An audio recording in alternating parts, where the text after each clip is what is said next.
In today's video, I'm going to teach you how to turn N8N workflow into a web app. By the end, you'll have a simple, reliable way to receive web requests and respond to them using N8N's built-in webhook node. We'll keep this clear and practical so you can follow along in your own workspace with confidence. First, head to the Workflows area in your N8N instance. This is your dashboard for creating, organizing, and testing automations. Make sure you're signed in and that you have permission to create workflows in your environment. Create a new workflow. Giving it a meaningful name and short description can save you time later, especially if you'll share it with teammates or revisit it in the future. You'll land in the editor with an empty canvas. Click the plus icon to add your first node. This opens the node picker where you can search for triggers, actions, and integrations. The search bar is powerful, so use it to quickly find what you need without scrolling through categories. For this example, choose the manual trigger.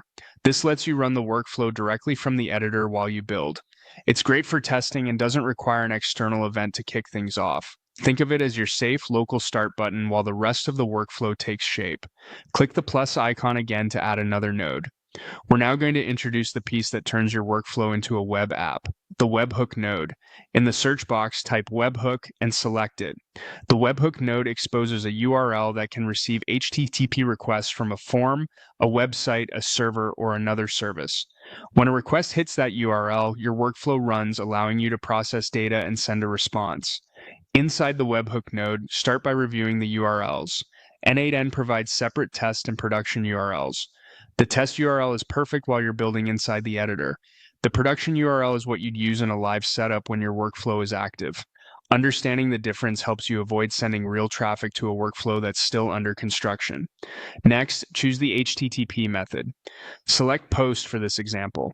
POST is ideal when you need to accept data, such as JSON payloads or form submissions. It's widely supported by front ends and server-to-server integrations, and it keeps the intent clear. You're sending data for the workflow to handle.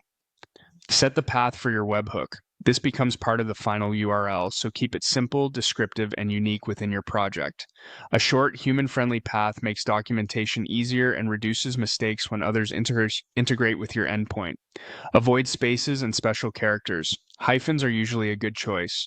Now choose your authentication. If this endpoint will be public, consider adding protection. Depending on your setup, you might use basic auth, a header token, or another supported method. The goal is to prevent unauthorized requests without complicating legitimate integrations. Be mindful of how you share secrets and where they're stored. Decide how the webhook should respond. In most cases, you'll want to send a clear, timely response back to the caller. You can tailor the status code, message, and payload to match what your front end or service expects. Keeping responses consistent, especially structure and status codes, makes client-side handling much smoother. Open the options for the webhook node to fine-tune behavior. Here you can set the response body, headers, and status code, or configure CORS-related headers if a browser-based app will call this endpoint. Returning JSON with a predictable schema is a good practice, and concise error messages help with debugging. When you're ready to validate the setup, click Listen for Test Event. This temporarily puts the webhook in listening mode and displays helpful instructions. When a request arrives, N8N will capture it so you can inspect the payload, confirm headers, and map fields to downstream nodes.